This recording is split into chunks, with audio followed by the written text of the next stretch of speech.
Então, o que nós já aprendemos aqui?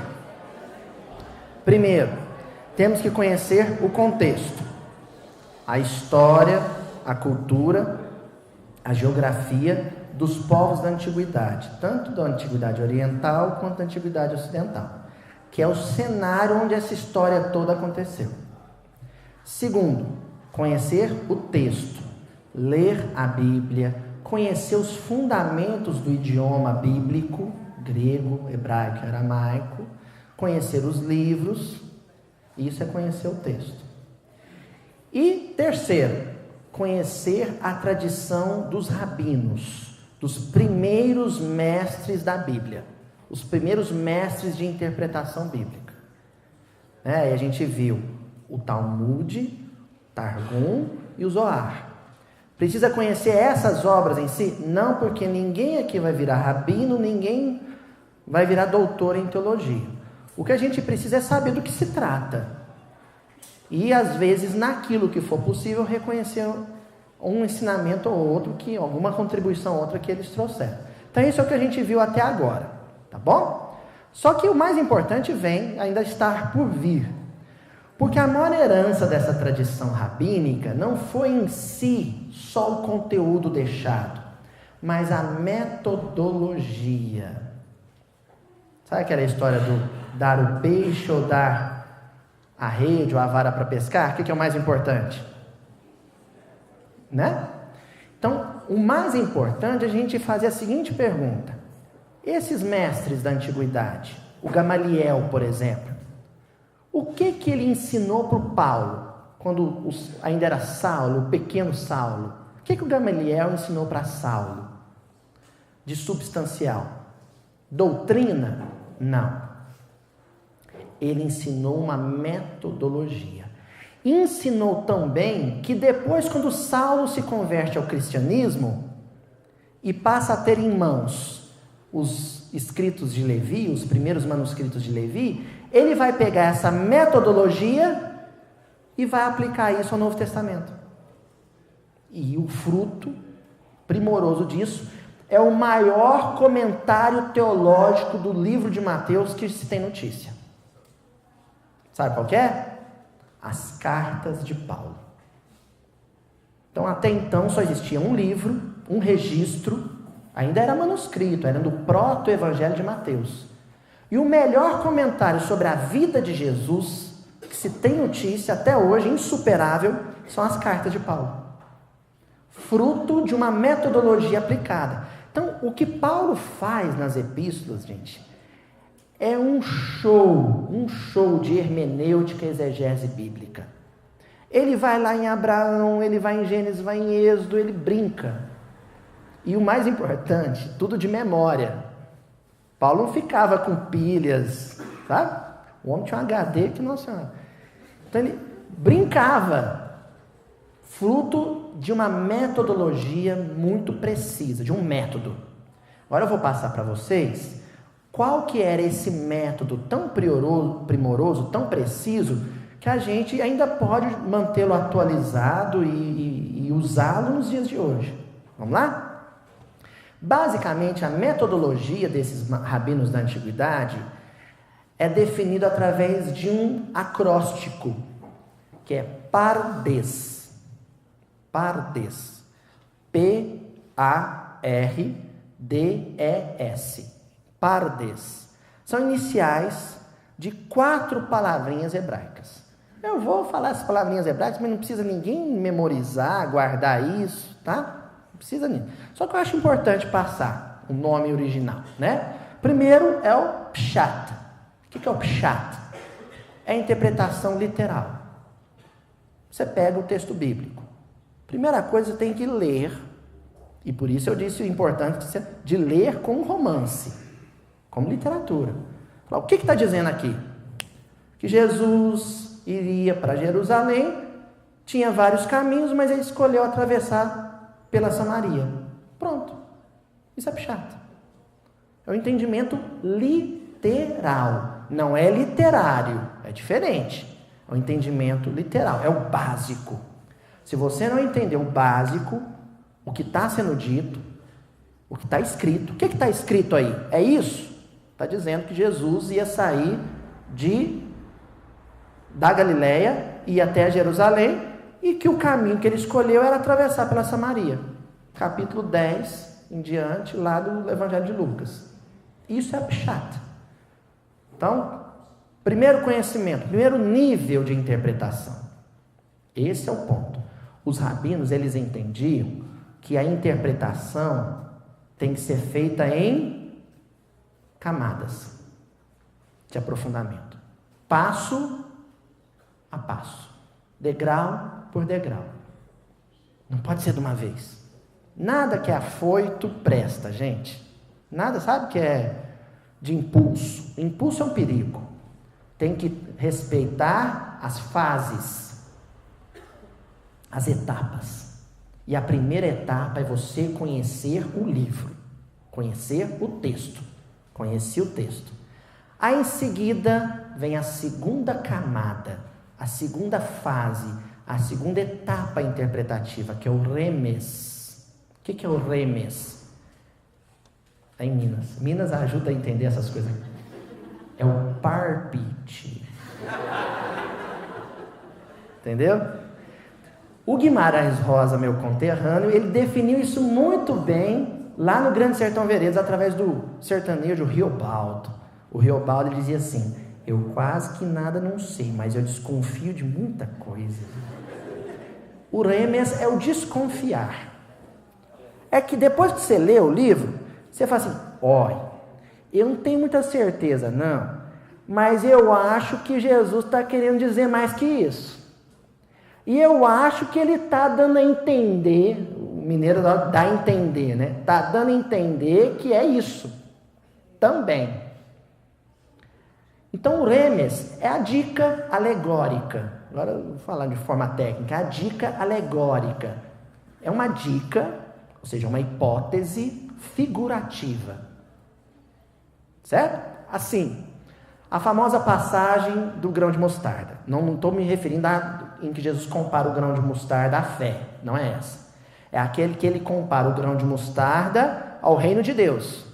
Então ele diz assim: o reino de Deus é como um grão de mostarda, que depois de plantado e cuidado, vira uma árvore, onde os passarinhos vêm fazer ninho nelas. Isso é, primeiro, Pshat. Jesus está falando de uma semente que cresce e vira árvore. Só que quem conhece o contexto vai falar: mas espera aí, esse grão de mostarda nem é o menor grão, nem é a menor semente, e também não vira essa árvore toda que Jesus está dizendo, não. Aí você já entrou no remes. Então ele está querendo dizer uma outra coisa. Acontece que a palavra em hebraico para semente também serve para descendência, linhagem. Entendeu? Aí você fala: olha, qual que é a semente, a descendência mais famosa que se fala em Israel? A de Abraão. Então no começo era uma tribo, um grupo pequeno, que foi crescendo e se tornou uma nação espiritual. Todos os espíritos que na terra seguem uma linhagem de compreensão espiritual, que se originou lá em Abraão, com a crença no Deus único e imaterial e espiritual, é descendência, é semente de Abraão. E se tornou uma nação tão grande que hoje outros povos se abrigam nos galhos dessa nação. Isso é remes.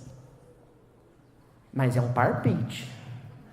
Você fala: olha, eu acho que ele está falando é de nações, é de povos, é de espíritos, de corações. É o remes. Aloísio, e como é que faz para ter certeza que o parpite é certeiro? Aí você vai para um terceiro nível de interpretação, que é o drash. De onde vem a palavrinha midrash. Drash. Drash, grosso modo, é pesquisa. Gente, nós estamos falando basicamente de academia. Nós estamos numa cidade universitária, USP e UFSCar, não é? Primeiro você elabora uma hipótese, não é isso? Doutores, mestres, mestrandos, Você elabora uma hipótese. Depois, o que você tem que fazer? Pesquisa. Aí você vai pesquisar. E um método de pesquisa que era ensinado por esses rabinos aos seus discípulos, eles chamavam de drash, que consiste basicamente em associações. A regra é simples, ensinada pelo mestre Hilel, avô de Gamaliel. A Bíblia interpreta a própria Bíblia. A Tanar interpreta a própria Tanar. Então você começa a fazer a chamada referência cruzada. E faz isso através de um processo que eles chamavam de harizá. Ficou famoso por causa do livro do Haroldo, o Parábolas, Texto em Contexto. É o colar de pérolas.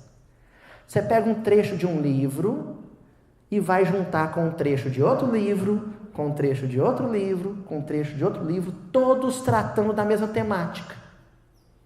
Entendeu? Então você quer falar, por exemplo, de amor em família. Então você pega um trecho lá em Gênesis, você casa com um trecho de um profeta, vai alinhavar isso ao trecho do livro de Reis, e isso na tradição do Antigo Testamento. Só que Paulo pegou e estendeu isso ao Novo Testamento.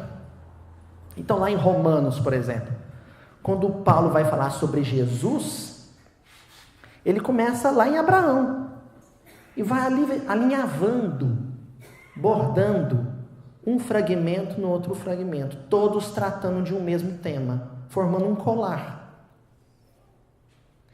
Agora, o bonito é o que eu vou dizer para vocês. Por que eles escolheram o exemplo do colar de pérolas?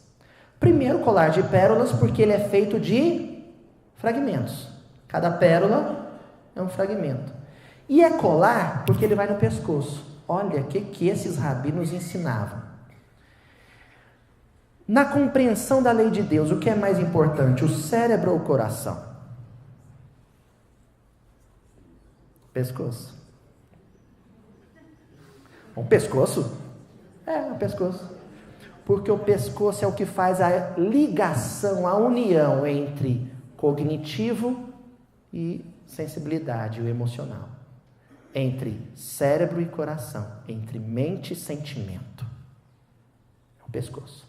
Então, a compreensão da lei de Deus tem que estar ornando, embelezando o pescoço. É a parte mais importante. Porque não é nem um extremo, nem o outro. É a harmonia entre as duas coisas. É a harizá, é o colar de pérolas. E você faz isso unindo uma coisa à outra. Eu não vou nem ficar explicando muito o que é o drash ou o midrash, porque agora mesmo eu vou fazer o prático. Vou ensinar para vocês. Vou fazer aqui e vocês vão ver como é que funciona. Tá bom? O último nível. Aí o sujeito conseguiu fazer o midrash, ele conhece todos os livros, e então vocês viram que para fazer esse colar de pérolas você tem que conhecer todos os livros. E dá para aplicar a técnica até na doutrina espírita. Então eu vou montar um estudo para vocês daqui a pouco, espero que dê tempo, que a fome de vocês deixa. Então eu vou fazer uma harizá, pegando do Velho Testamento, da Torá, passando pelo profeta, depois Novo Testamento, cartas de Paulo, obra básica e psicografia de Emmanuel, através do Chico Xavier. Nós vamos fazer a harizá. Você vai unir as 3 revelações. Certo? Mas daqui a pouco. Domino isso, conheço os livros todos, sei fazer a harizá. Isso aqui nós já estamos falando de quem já está com uma bagagenzinha boa, já conhece a tradição dos rabinos, conhece muita literatura e está dominando aquilo. Aí ele entra num quarto nível, uma quarta fase do Pardes, que é o responsável pelos do final. É o Sod. O que é o Sod? O Sod é a interpretação mística. É quando você pega o véu e levanta o véu e o olho até arde de tanta luz. O Sod, gente, já independe muito de técnica. Claro, tem que ter a base da técnica. Mas o SOD vai depender muito de um negócio que as pessoas negligenciam quando vão trabalhar com difusão doutrinária no movimento espírita. Inspiração. Aí, pega o USB, pluga em você e pluga na alta espiritualidade. É quando você, eu vou usar a linguagem da juventude, quando você saca, sabe? Você percebe uns negócios ali que você fala, de onde veio isso? Você fala, uau! Aí você corre por segurança. O bom judeu fazia isso, todo sábado na sinagoga. Aí você corre por segurança e compartilha isso com os companheiros veteranos. Principalmente se você for jovem, viu? Não negligencie a experiência do mais velho. Você chama os companheiros veteranos e fala, eu percebi isso no texto. Tem fundamento? E é tão gostoso quando um companheiro veterano, mais velho, fala assim, menino, onde você foi achar esse trem? Uai, esse negócio aí, eu leio esse texto aí há 20 anos, 30 anos, nunca tinha visto isso. Isso é SOD. É quando você encontra o que está por detrás, né? Olha que bonito o Gilberto Gil, numa música chamada Quanta. Ele diz assim, e este vago Deus, por trás de tudo, por detrás do de trás. Então é o véu, por detrás do véu, por detrás do véu, e você chega no fundo? Bobo de quem acha que tem fundo isso. Deus é eternidade. Ele é a maior das profundidades, é Deus, é o sem fundo, é o sem fim. E você vai estudando, mas chega num nível em diante, que é o SOD, ali, a partir dali, só revelação. Só se for revelado. Não tem outra maneira se não for com alta sintonia. E alta sintonia a gente constrói com prece e vigilância. Então, e se eu dominar os 73 livros da Bíblia e tudo, aí eu vou sair escrevendo livro e fazendo palestra. Não, primeiro que o objetivo não é esse, vocês vão ver agora é mesmo. Não é esse o objetivo. E segundo, que as camadas mais profundas a gente só atinge com inspiração. Vou contar um negocinho aqui só para São Carlos, que depois a Juju vai cortar na edição. Não vai sair lá. Viu? É só para vocês aqui, só entre nós. Uma vez a Juju estava editando o miudinho. A Juju é essa menina aqui, A Juju estava editando o miudinho. Ela falou, cruz credo, amor, vem ver esse negócio aqui. Aí ela congelou a imagem e tinha um negócio branco, assim, leitoso, como se fosse um fio, um cabo, que vinha vindo em onda e grudava no meu pescoço. Eu, vale, meu Deus. Que é isso? Aí ela fotografou a imagem, eu corri e mandei no WhatsApp para a turma do Evangelho Redivivo, lá, para o Arthur, para a Ila, a turminha lá. Falei, gente, o que é esse negócio aqui? A Ila, ela é do Piauí e é freira católica.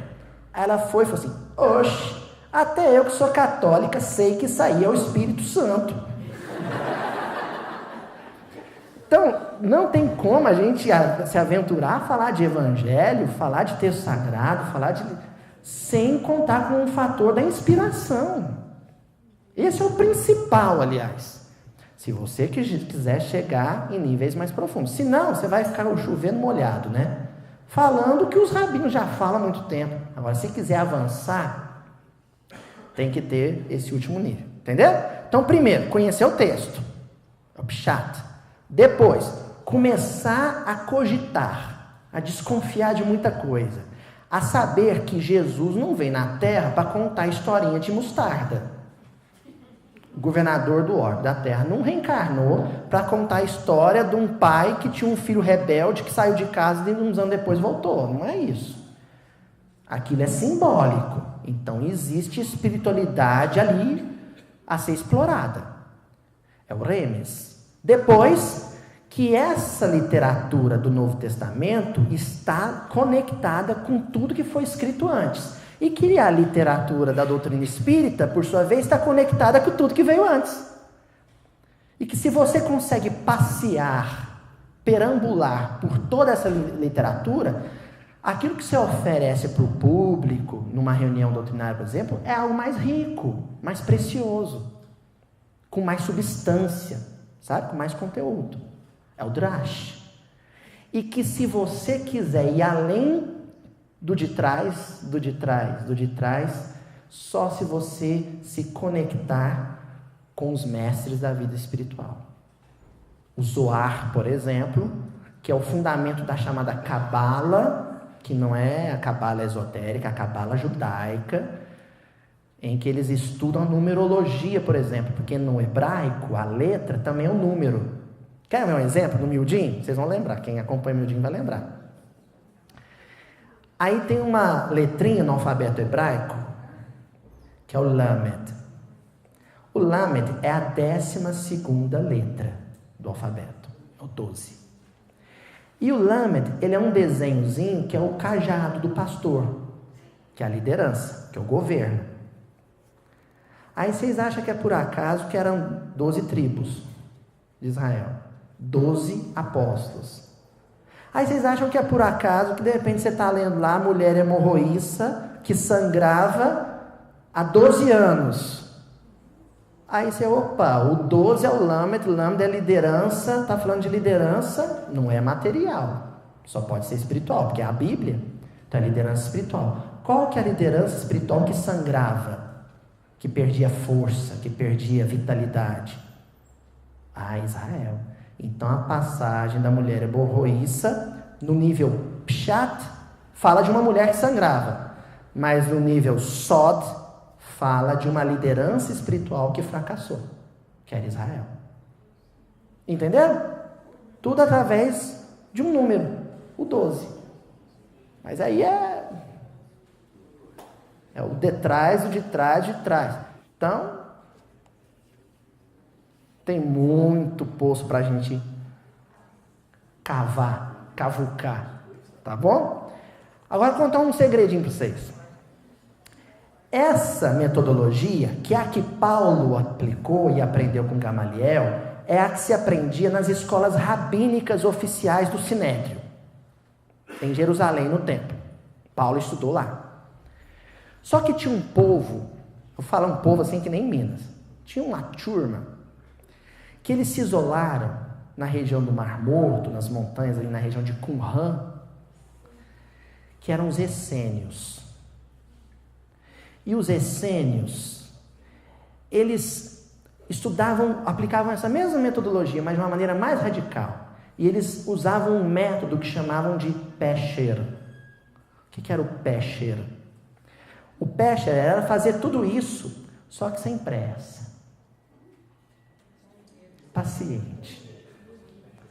Então, enquanto, por exemplo, numa sinagoga no sábado se estudar em porções, a Parashá, pegava um trecho inteiro, uma passagem inteira.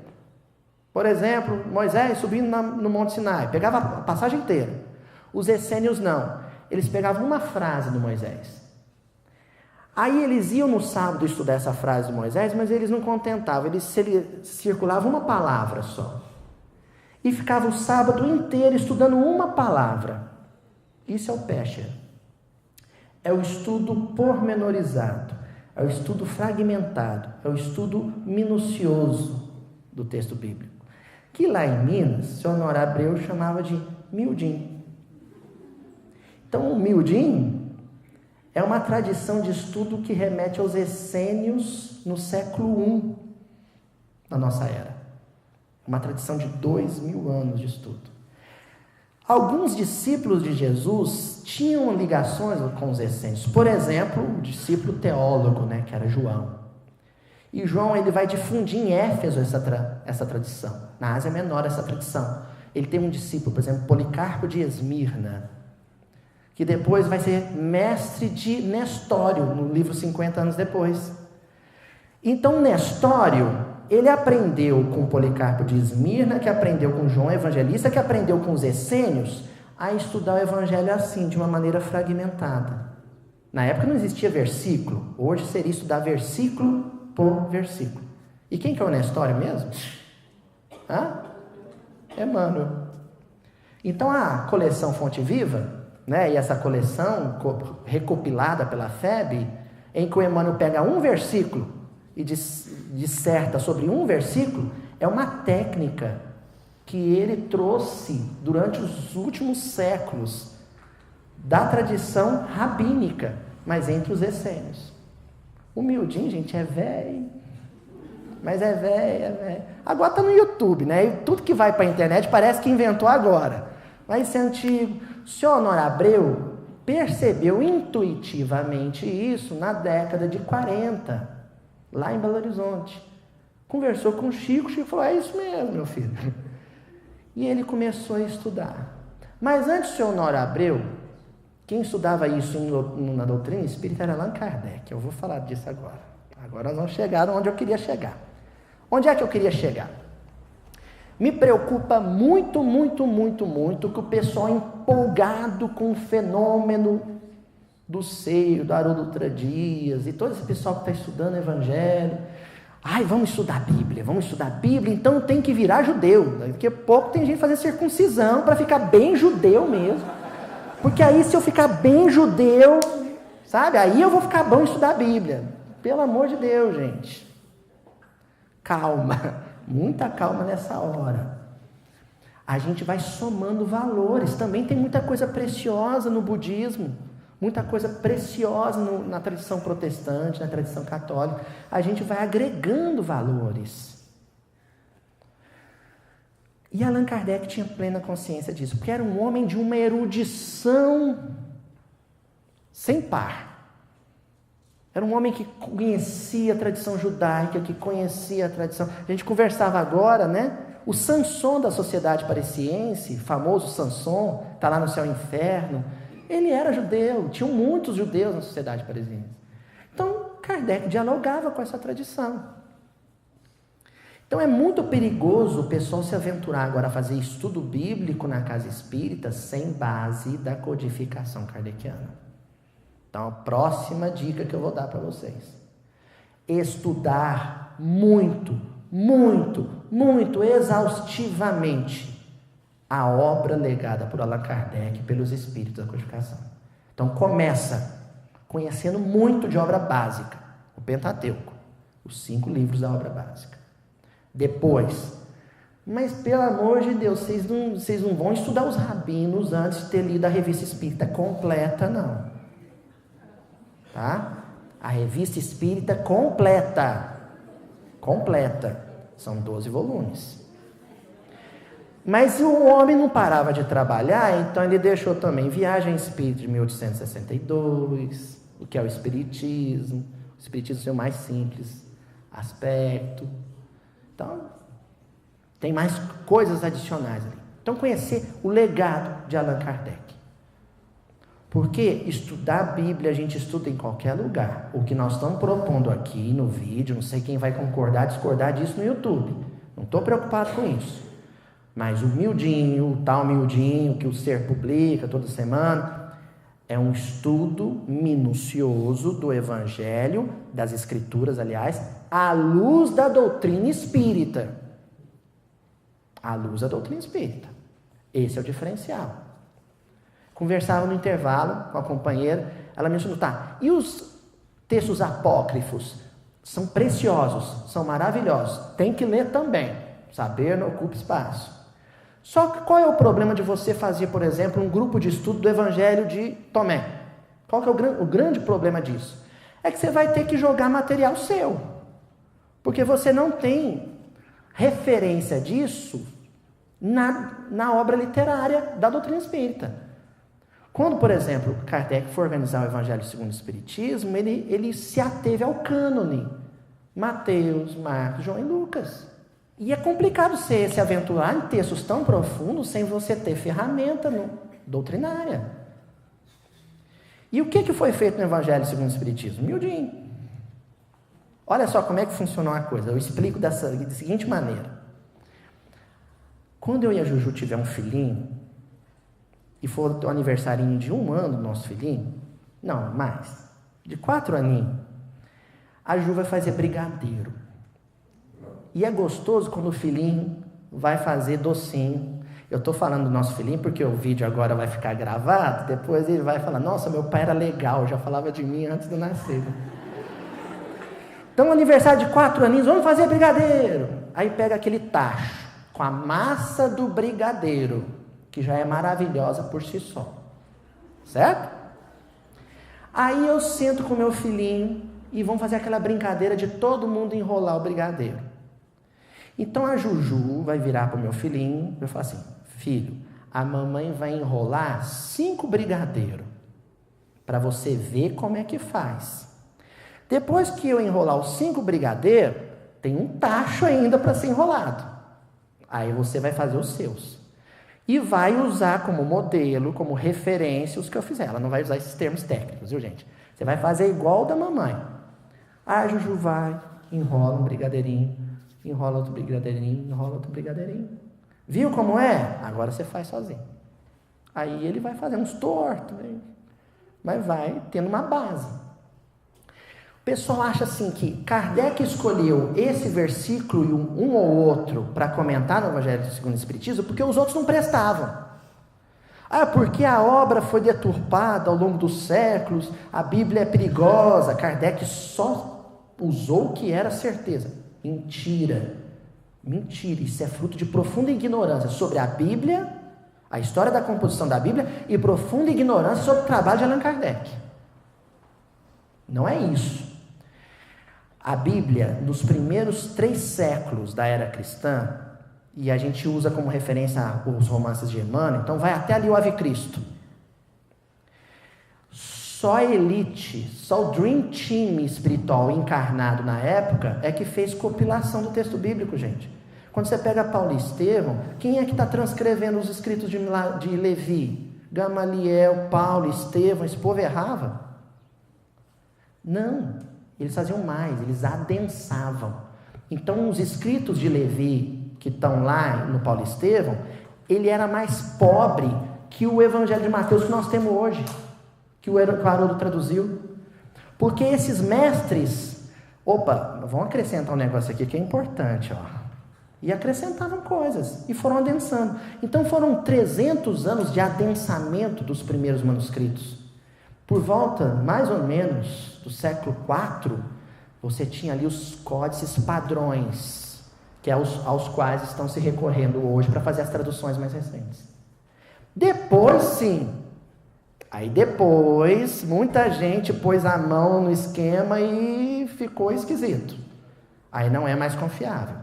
Mas esses primeiros manuscritos, adensados pelos chamados pais do cristianismo nascente, são preciosos e foram inspirados.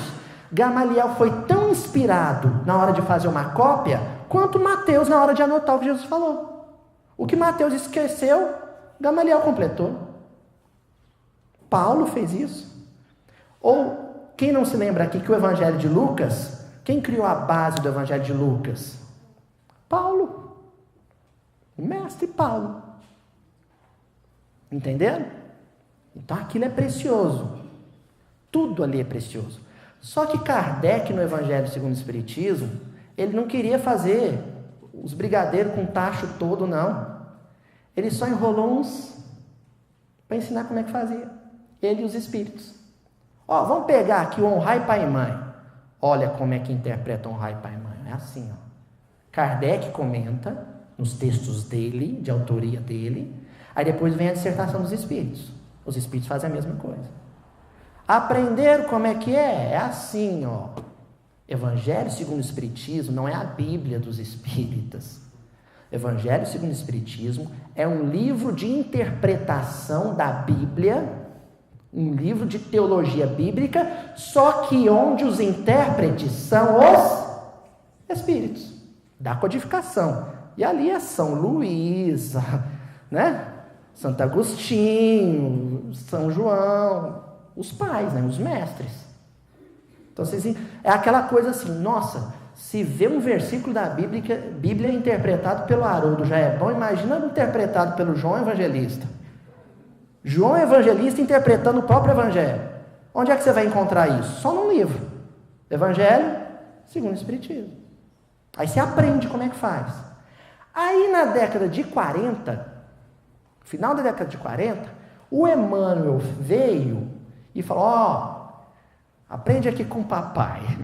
Eu vou enrolar mais uns brigadeirinhos de lambuja para vocês. Enrolou mais uns. É a coleção Fonte Viva. Caminho, Verdade e Vida, Pão Nosso, Fonte Viva, Vinha de Luz, Palavra de Vida Eterna, e por aí vai. Que está aqui, Cessou? Lógico que não. Aí vão montar nepe miudinho aí, minha filha. Vão enrolar brigadeiro, porque a obra que Cristo deixou, ela é imortal, ela é eterna. Nós temos serviço demais. A espiritualidade andou um tanto com a gente, mas agora as crianças têm que aprender a caminhar sozinhas. Mas nunca perdendo a referência, que é o trabalho que os espíritos nos deixaram, na obra kardeciana e na obra psicografada por Chico Xavier, sobretudo, com Emmanuel, com Humberto de Campos e com André Luiz, principalmente esses três. Claro, né, o Lúcio também e tal, mas esses três, André Luiz, é que o pessoal, quando chega no final do Nosso Lar, tá tão empolgado com o ônibus que voa, sabe, que não presta atenção no governador da colônia comentando Mateus capítulo 24. Está lá no final, a palavra do governador, quem lembra disso?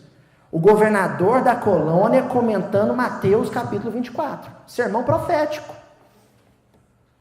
Aí passa direto, o que é o Nosso Lar? O que você lembrou do Nosso Lar? O Aerópolis, Bosque das Águas, lá tem um dinheiro, chama Bônus Horas. Mas não se fala de Bíblia no Nosso Lar? Não, Bíblia é um texto ultrapassado de 2000 anos atrás, porque a doutrina espírita é moderna. A Bíblia é antiga, era um dos povos na infância da humanidade. Eita! Aí você pega uns espíritos, irmã Zenóbia comentando Bíblia, os espíritos benfeitores comentando Bíblia, e a gente acha que é ultrapassado. Cria-se uma dicotomia no movimento espírita infeliz, que é a turma que tem ojeriza a Bíblia, porque a gente tem que priorizar a pureza doutrinária, tem que estudar só Kardec. E a outra turma bobona também, que vai estudar a Bíblia, vamos virar teólogo, né? E esquece Kardec. Por que a gente não busca uma coisa chamada equilíbrio, harmonia entre as duas coisas? Que é o que a gente encontrava, por exemplo, no Chico Xavier. A última vez que eu estive na casa do Chico, onde foi a moradia física do Chico, o pessoal teve um cuidado, eu achei bacana isso, de deixar aberto na caminha onde o Chico dormia, cama de solteiro, um livro aberto, que foi a última leitura que o Chico fez, antes de desencarnar. Aí eu falei para a Donda, a senhora que estava tomando conta lá, que companheira da casa, falei, Donda, aquilo que está ali na cama do... O Haroldo estava comigo, falei, aquilo que está ali na cama do Chico é o que eu estou pensando? Ela, a última coisa que ele leu, a Bíblia. Aí eu, o Haroldo, olhando para o outro, falava, vamos ver o que esse homem estudou antes de desencarnar. Sabe onde estava aberto, gente? Atos dos Apóstolos. Foi a última coisa que Chico Xavier estudou encarnado. Atos dos Apóstolos. Lembrando que o Chico tinha uma visão monocular. E a gente reclama, essas letras miudinhas, tem que ser miudinha mesmo, que aí contextualiza, vocês estão entendendo, né? Tem que ser no miudinho. Entenderam até agora? Ficou claro? Isso não é o mais importante. Que decepção. Vimos esse gordinho falar até agora, para falar que isso tudo que ele falou não é importante. Não é o mais importante. Isso é tirar a letra da letra. E isso é hermenêutica. O que a gente fez até agora, 10h15 da manhã, é isso mesmo? 11h15 da manhã, o que a gente fez até agora é como fazer uma interpretação da Bíblia à luz da doutrina espírita de forma segura. Mas isso é tirar a letra da letra. Ninguém reencarnou para fazer isso, gente. Ninguém reencarnou para fazer isso. Eu não reencarnei para fazer isso, o Haroldo não reencarnou para fazer isso, o Arthur não reencarnou para fazer isso, nem vocês. A gente faz isso para chegar num outro ponto, que é tirar o espírito da letra. E o que é tirar o espírito da letra? O que eu vou fazer agora? Eu vou fazer um midrash, maharizar, para vocês verem como é a técnica, mas não se preocupem só com a técnica. Eu quero que vocês se preocupem com o que vai ser dito aqui. O que vai ser dito agora, através de uma harizá, através de um midrash, o que vai ser dito aqui é o que é importante, é tirar o espírito da letra.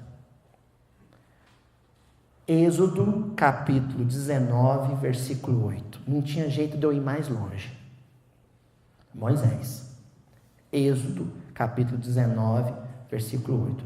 Então, esse texto é estudado, juntando a tradição oral com a tradição escrita, há pelo menos 3.000 anos. Pelo menos 3.000 anos. Então, todo o povo respondeu: tudo o que Yahvé disse, nós o faremos. E Moisés relatou a Yahvé a palavra do povo. Estou falando em Yahvé, um judeu diria o Altíssimo, o Eterno, né? Mas não tem importância. Então Moisés traz as tábuas, lê os mandamentos, é um contrato. Sabe? O Moisés, ele era o advogado mediando as partes. Lê o contrato. Vocês viram isso aqui? Isso é a lei de Deus. Aí o povo responde: tudo que Yahvé nos disse, tudo que Deus nos apresentou como lei, como norma, nós o faremos. Vocês têm, aí eu, por minha conta, autor do Morro Alto, lê literatura. Aí vocês têm certeza? E o povo, sim. Tudo que está escrito aí, nós vamos fazer. Então, a tábua, ou as tábuas, é teologia, é revelação, é literatura. Mas o povo se comprometeu com Moisés, naquela hora, a transformar coisa morta em coisa viva. A transformar escrito em ação, atitude, vivência, exemplificação. Tudo que Yahvé disser, nós o faremos. Não é nós comentaremos na sinagoga, não. Não podia ser? Seria mais fácil. Tudo que Yahvé disser, nós transformaremos em vídeos no YouTube. É fácil. Não. O compromisso foi outro. Nós o faremos. Aí Moisés, então tá bom. Aí Moisés volta, sobe no monte de novo, que esse negócio de morro alto é um negócio sério, é aumentar o padrão vibratório, é entrar em alta sintonia. Sobe o monte de novo e fala, o povo disse que vai fazer. Pronto. Carimbado, assinado, a chamada aliança do povo com Deus. Nós somos filhos da aliança. Nós somos filhos desse compromisso. O que significa? Que nós devemos honrar um compromisso que nós, ou nossos antepassados, ou outros espíritos, assumiram há 3.000 anos atrás. O compromisso de transformar orientação, revelação, coisa revelada, em coisa vivida, feita, exemplificada, testemunhada, na fila do banco, no trânsito, no lar, com os filhos, com o esposo, com a esposa, na casa espírita. Está em Êxodo. Não vamos estudar a Bíblia não, que esse negócio é muito velho. Vão fugir desse trem, que isso aí é muito sério, né? Aí, o povo honrou o compromisso? Eles acharam que lei de Deus era um negócio para você ficar estudando, para você ficar interpretando e publicando livros e mais livros e mais livros, palestras e mais palestras. Eles acharam que era para isso. Aí vem o profeta, vem Isaías. Livro de Isaías, capítulo 29, versículo 13. Mais uma pérolazinha no colar, hein? Ó a metodologia. Agora saímos da Torá, de Moisés, e pegamos um profeta. Sempre assim. A Torá é comentada pelos profetas. Depois o Novo Testamento, comentado por Paulo. Depois a obra básica, comentada pela psicografia do Chico. Então essa é a regra. Então o profeta vai lembrar o povo do que estava lá na Torá. O Senhor disse: visto que este povo se chega junto a mim com palavras, e me glorifica com os lábios, hoje é com a tecla, mas o seu coração está longe de mim, e a sua reverência para comigo não passa de mandamento humano, de coisa aprendida por rotina.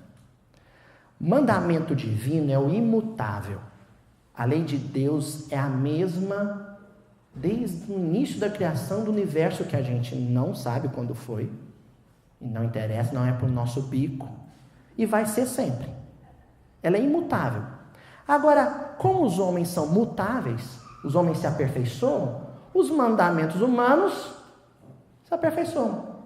Nós não podemos reger as nossas vidas só pautada em mandamentos humanos, porque eles são fluidos. Só o que é sólido é a lei de Deus. E aqui o profeta, como oráculo, está sendo instrumento para dizer para o povo: vocês criaram regras que vocês dizem serem inspiradas na lei divina e não são, e estão achando que viver a lei divina é isso, seguir convenções. Mas convenções são humanas. Vocês estão vivendo como homens segundo os homens, e não segundo Deus. Cadê o compromisso do início? Cadê a aliança? Cadê o que vocês assumiram? A função do profeta era essa. Por isso que todo profeta era maltratado, porque ele botava o dedo na ferida. A função do profeta é essa. É botar o dedo na ferida, o povo dizer, ai, aí o profeta diz assim, doeu, mas é para impedir que te aconteça coisa pior. Então, mesmo as palestras, a interpretação labial ou escrita, se não doer, sabe? Não cumpriu função. E se doer, qual que é a função de quem ouviu? Relembrar a aliança. Nós faremos tudo o que tem sido dito, ou tudo que tem sido escrito. Adiantou com o profeta? Não adiantou. Mas a misericórdia divina é infinita. Aí, Jesus novinho, a mãe dele chama ele, fala, meu filho, vamos no casamento. Ah, vamos. Então, aonde é? Numa cidadezinha, chama Caná. Fica perto do lago, mas não é ao redor do lago. Vamos lá em Caná. Aí está lá na festa, e aí a espiritualidade, sob o comando do maestro, que era um dos convívios, né? Articula uma circunstância que imediatamente remete a Moisés e a aliança. Porque o primeiro ato mediúnico de Moisés, um efeito físico, para afugentar as forças escravizadoras do faraó e libertar o povo, foi transformar as águas do Nilo em sangue. Não foi isso? Pôs o cajado lá e transformar as águas do Nilo em sangue. Aí Jesus fala, então vai ser aqui mesmo. Acabou o vinho, traz água ao Nilo. Transforma a água em vinho. Vinho é sangue. Qual que era a intenção de Jesus? Mostrar que ele tinha superpoderes, era um mutante, né? Aí você tem que ir no remes, o de trás. Depois no drash, conectar com outras coisas. Olha só, quando Moisés fez isso, é porque Moisés tinha um compromisso de libertar o povo. Quando Jesus transformou a água em vinho, qual que é o compromisso de Jesus? Libertar o povo do Egito? Não, de si mesmo. Aí é onde a pergunta, o que me escraviza, né? No meu caso, o que me escraviza por dentro? Não é o Egito. O que é? Dinheiro? Poder? Vaidade? O que me escraviza? Onde eu quero chegar? A próxima pérolazinha. João, capítulo 2, versículo 5. O povo vira para Maria e fala, seu filho é meio doido.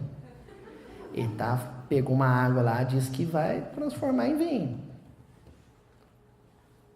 Sua mãe disse aos serventes, fazei tudo quanto ele vos disser. Êxodo. O povo não prometeu isso? Tudo que Deus disser, nós o faremos. Maria vira e fala assim, tudo que ele disser, faça. Tudo que ele disser, faça. É transformar palavra, letra, em vida, espírito. Adiantou? Calma, gente. Tem história aí. Paulo, não disse que é o maior comentarista do texto bíblico? Do Novo Testamento? Essa aqui é clássica, hein? Essa aqui, quem falar que não conhece, não é fã da Legião Urbana. Primeira carta de Paulo aos Coríntios, capítulo 13, versículo 1. Ainda que eu falasse as línguas dos homens e dos anjos, ainda que eu falasse inspirado, com o que eu aprendi com os homens, ou com aquilo que veio do alto, e não tivesse a caridade, e caridade do grego, aí você tem que ir no grego, que é o ágape. A palavra original aqui era o ágape, que é o amor posto em prática. Caridade é isto, é o amor feito, o amor vivido. Seria como o bronze que soa, ou como o símbolo que tinha. Uma corda de violão vibrando. É só som. Se eu falo o que ele me disse, mas não faço o que ele me disse, eu sou um papagaio, repetindo o que eu aprendi com os espíritos, o que eu aprendi com os rabinos, o que eu aprendi com os palestrantes espíritas, o que eu aprendi com Kardec. Repetindo. É palavra. Se não for feito. Por que chega Paulo e Estevão nas nossas mãos? Como um desdobramento de Atos dos Apóstolos. Para que esse versículo das epístolas fizesse sentido. Porque aí em Paulo e Estevão, você fala, olha, ele não só escreveu cartas apostolares. Paulo viveu o que escreveu. Ele viveu o que escreveu.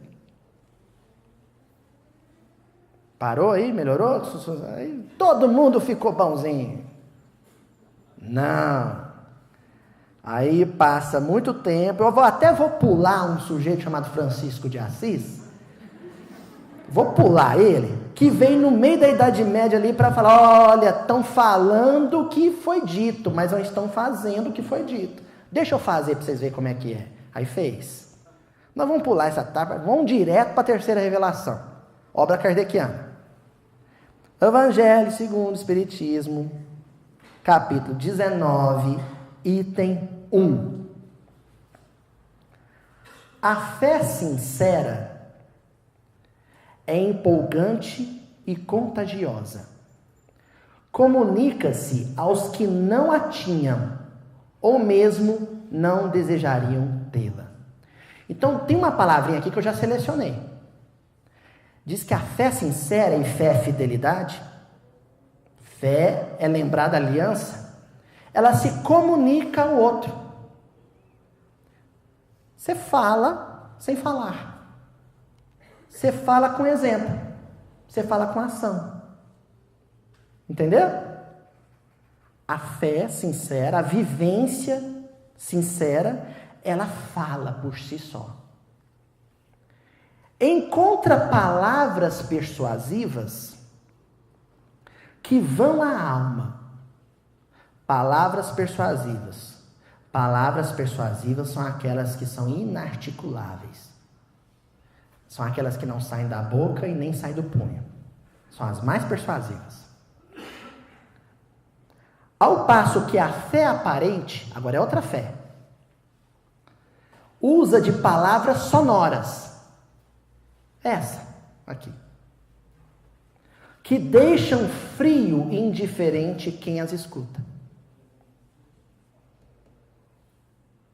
Então, basicamente aqui, trocando em miúdos, os espíritos estão dizendo que a principal forma, o principal meio, o principal mecanismo de sensibilização através do Evangelho não é a oratória e não é a literatura escrita. Isso é muito grave, o pessoal está fugindo disso, porque nós estamos vivendo a era dos oradores espíritas. Isso é muito cômodo, porque aí quem senta para ouvir está fora da questão. Não é comigo, né? Ele que falou, ele que tem que viver. Ele que tem que dar testemunho, ele que está pondo a cara no cartaz. Visto sobre essa perspectiva, sob esse ângulo, todo mundo aqui, encarnado e desencarnado, está reafirmando em coro com os hebreus lá da base do Sinai, que tudo o que ele disser, nós o faremos.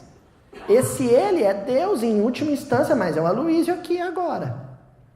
Tudo que esse moleque falou, nós faremos. Continua a obra básica. Pregai pelo exemplo da vossa fé, para a incutirdes nos homens. Pregai, que a gente normalmente associa a verbo, falado e escrito, pregai pelo exemplo da vossa fé. Pregai pelo exemplo das vossas obras, para lhes demonstrardes o merecimento da fé.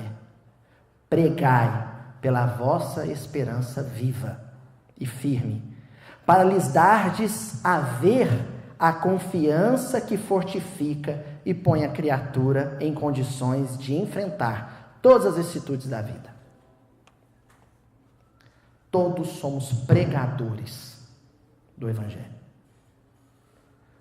Como? Fazendo tudo o que ele nos disser. Obra kardeciana. E agora, última pérolazinha do colar. Aí é só pôr no pescoço. Tá filmando. Agora nós vamos para a psicografia de Chico Xavier, livro lado B, Seguindo Juntos, uma mensagem de Emmanuel intitulada A Candeia Simbólica.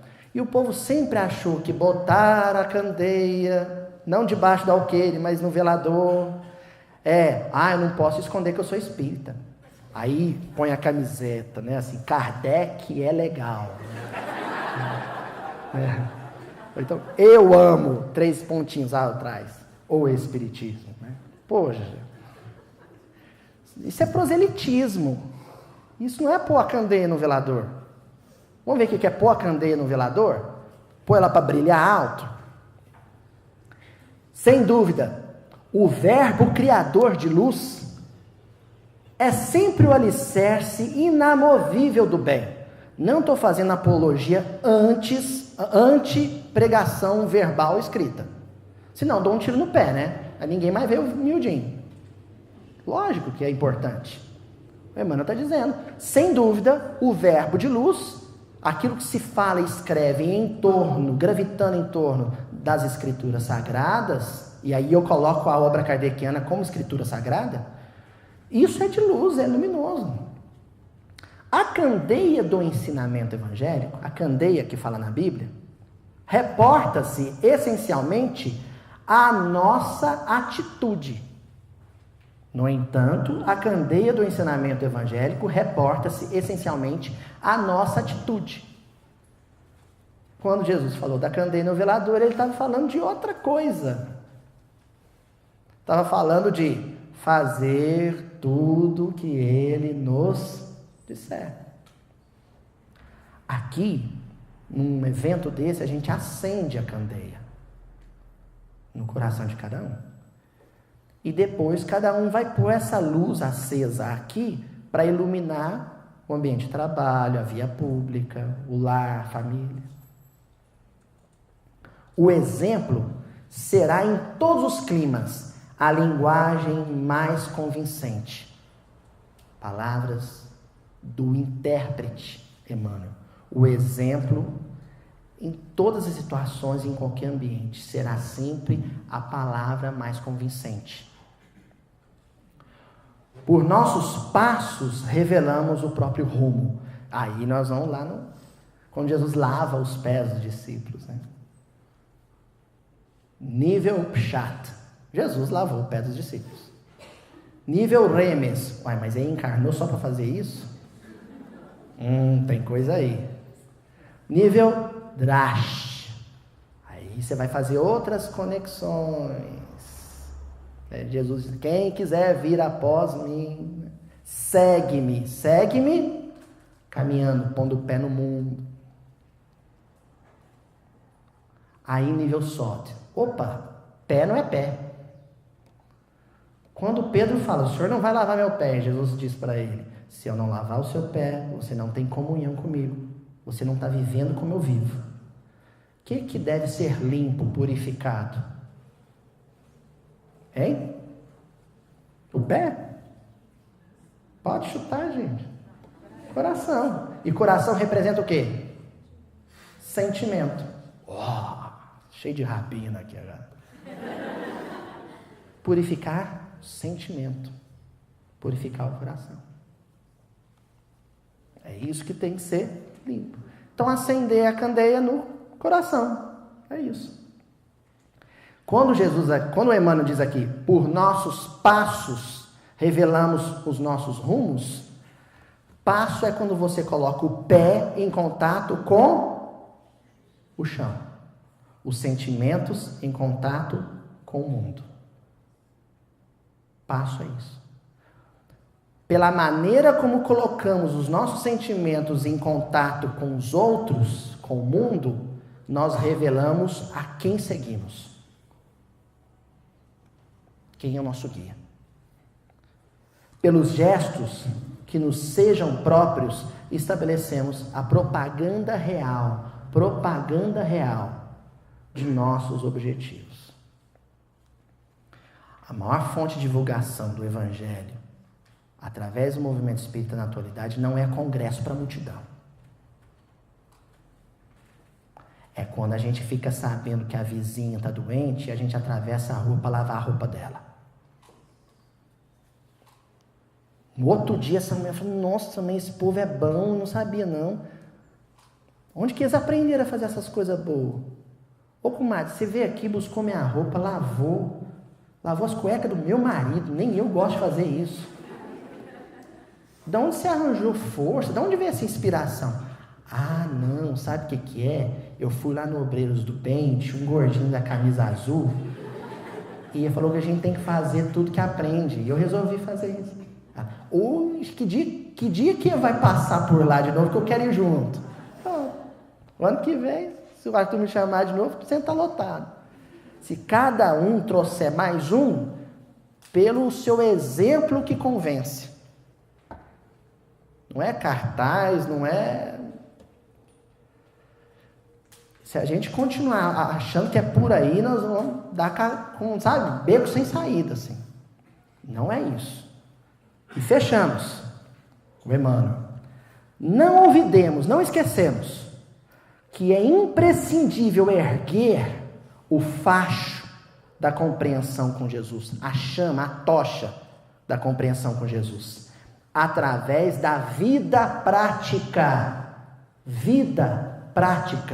espírito, arrebatando-a ao velador de nossas conveniências.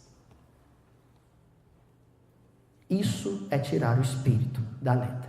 É usar todas essas técnicas dos rabinos. É ler todo o texto bíblico. É estudar toda a obra kardeciana, inclusive a Revista Espírita. É conhecer a fundo a obra de Chico Xavier. É montar grupos de estudo, INEP. E depois que fizer isso tudo, entender direitinho o que ele disse. Só isso. Porque quando a gente estuda intelectualmente o Evangelho, a gente tenta compreender com precisão o que deve ser feito. Agora, tirar o espírito da letra é fazer o que aprendeu. Só isso. Ele chega e fala assim, me dá uma lista, porque eu vou na livraria comprar uma lista de tudo que eu tenho que saber para montar um grupo sobre Bíblia.